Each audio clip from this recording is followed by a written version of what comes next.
Good morning everyone. आज हम discuss करेंगे किडनैपिंग के बारे में। जो किडनैपिंग हमारा ऑफेंस है वो आईपीसी के चैप्टर 16, जो चैप्टर 16 है offences related to human body, उसके group kidnapping, abduction, slavery and force labour के अंदर आता है।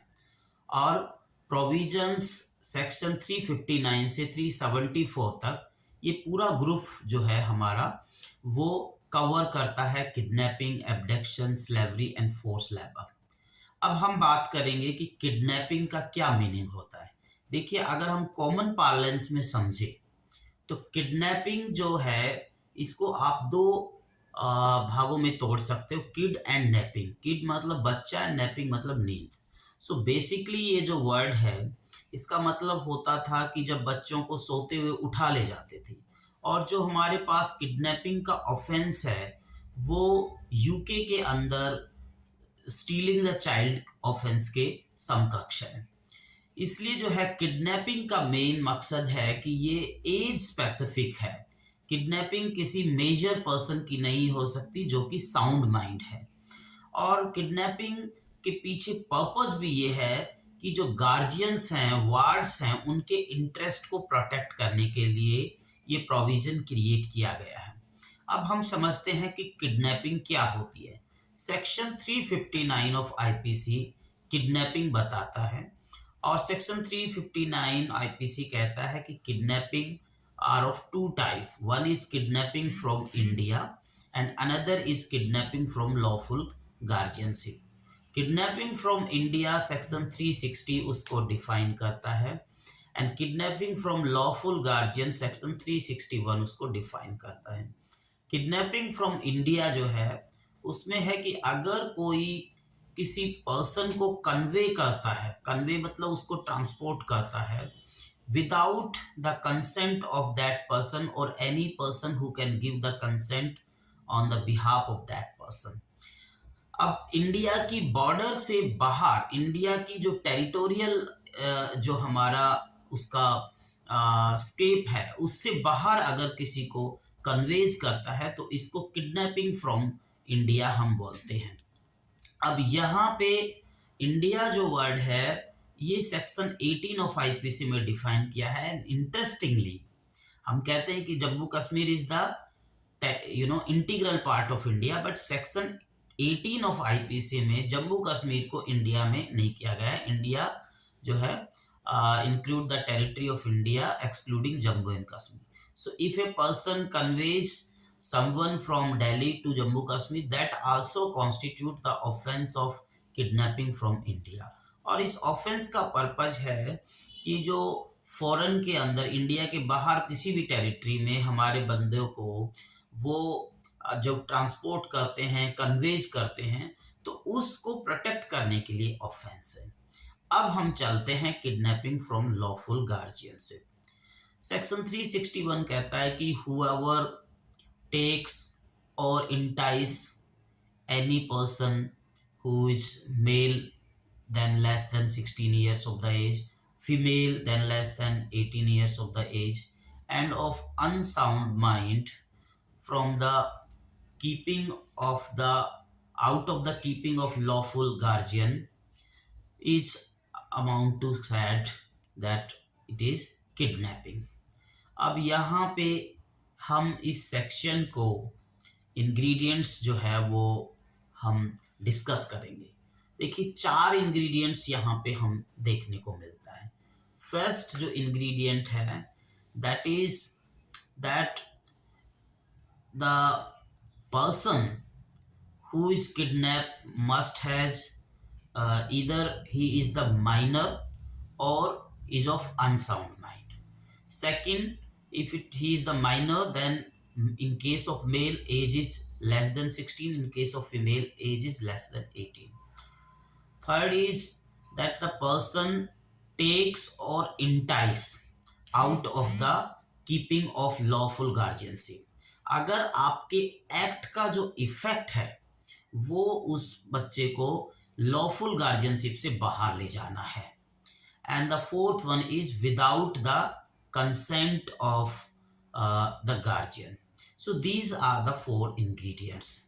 अब यहाँ पे जो आपका एक्सप्लेनेशन है उसके अंदर कहा गया कि अगर कोई फादर है और वो बिलीव कर देता है that he is the guardian of illegitimate child, and ऐसे केस में अगर वो टेक या इंटाइस करता है बच्चे को, तो that would not amount to kidnapping. Because अगर इस प्रोविजन के पर्पस को देखा जाए तो पर्पस है वो पेरेंट्स के इंटरेस्ट को, गार्जियन के इंटरेस्ट को प्रोटेक्ट करना है। और guardian means who is lawfully appointed as the guardian, like Hindu के केस में जो हमारा एक्ट है Hindu minority and guardianship act, the father is the guardian, after that the mother is the guardian. Okay, so जो guardian है उसके interest को protect करने के लिए है प्रोविजन। यहाँ पे जो ऑपरेटिंग वर्ड है, सपोज करो जो है आपने उसकी चाइल्ड की एज भी डिटरमाइन कर ली, या वो अनसाउंड माइंड भी हो गया, ठीक है, विदाउट कंसेंट भी है, लेकिन जो इम्पोर्टेंट थिंग है वो है टेक्स और entice out of the keeping of lawful guardian. कोई स्पेशल मेंसरिया की जरूरत इस ऑफेंस में नहीं होती, लेकिन टेक्स और entice out of keeping of lawful guardian जो है ये अपने आप में कहता है कि आपके एक्ट का जो रिजल्ट है वो रिजल्ट ऐसा है कि आप उस चाइल्ड को लॉफुल गार्जियन के कीपिंग से बाहर रखना चाहते हैं, ठीक है। तो ये जो आपका टेक और इंटाइस के साथ इसका जो इफेक्ट है ये इंपॉर्टेंट एक कॉरलेशन बनाता है, अदरवाइज कोई स्पेशल मेंसरिया की इसमें जरूरत नहीं होती। अब टेक्स का मतलब है to go, to escort, and entice का मतलब है in any way to make that person think that you will provide something, or with that he start following you. So these are the two ways by which the kidnapping is committed. अब यहाँ पे दो important case हम discuss कर लेते हैं। First case है S Varadarajan versus state of Madras, AIR 1965, supreme court, page number 942। इस केस में जो फीमेल होती है that is at the verge of her majority, यानी जो हमारे यहाँ पे किडनैपिंग में 18 से लेस की एज है तो वो लगभग 18 साल होने की हो रही होती, but she was not of 18 year, ठीक है, 17 year and 6 months above she was, okay, then she went with her boyfriend, and then she got her marriage registered in the in the registrar office. अब parents ने case file किया कि उनकी बच्ची का kidnapping हुआ है, और ये प्रोसिक्यूशन की लाइबिलिटी है कि सारे इंग्रेडिएंट्स को प्रूव करें। सो पहला इंग्रेडिएंट्स की weather C is less than 18 years, so it is very objective age, yes she was less than 18 year, without the consent of the guardian, that ingredient is also fulfilled. But whether you can say that she was takes from that person or enticed from that person, on this question the deliberation happened before the Supreme Court, and Supreme Court said that takes means some act. Take does not mean that if you are permitting someone, allowing someone, so that also amount to takes. On the record कोई ऐसा fact नहीं था कि accused ने उसको जो है entice किया है या उसको लेके गया है, और गर्ल ने खुद जो है इंसिस्ट किया, गर्ल खुद जो है वो आती है। और ऐसे केस में अगर केवल अक्यूज परमिट करता है किसी को, but he has not do anything that amount to takes, so only permit करने के लिए, परमिट करने मात्र से जो है वो टेक्स नहीं होता, और इसलिए इसमें ना तो टेकिंग था ना इसके अंदर एंटाइसमेंट था, और इसलिए सुप्रीम कोर्ट ने कहा कि this does not amount to the offence of kidnapping and accused was acquitted.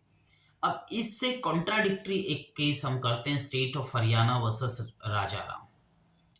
इसके अंदर जो मेन अक्यूज था, उस मेन अक्यूज का एक माइनर गर्ल के साथ अफेयर था, और पेरेंट्स ने उसको वार्न किया कि आप नहीं मिलोगे। उसके बाद में मेन अक्यूज राजा राम के थ्रू जो है वो बहुत सारे मैसेज उस लड़की को पहुंचाता है और उसको परsuade करता है कि आप आ जाओ, आपको मैं अच्छे से रखूंगा, आपको मैं सारी सुख सुविधाएं देंगे। और इस परsuasion के बाद में that girl left the house with Raja Ram and finally reach to that person main accused and main accused commit the offense of rape on her also। यहाँ पे राजा राम की लाइबिलिटी का क्वेश्चन है and question finally supreme court पहुंचता है कि क्या हम कह सकते हैं कि Raja Ram has committed the offence of kidnapping from lawful guardianship in the as per the section 361 of the IPC. अब ऑफेंस ऑफ किडनैपिंग हुआ या नहीं हुआ, again we have to analyze those 4 elements and 4 elements में age factor, yes it is obvious that she was below 18 year.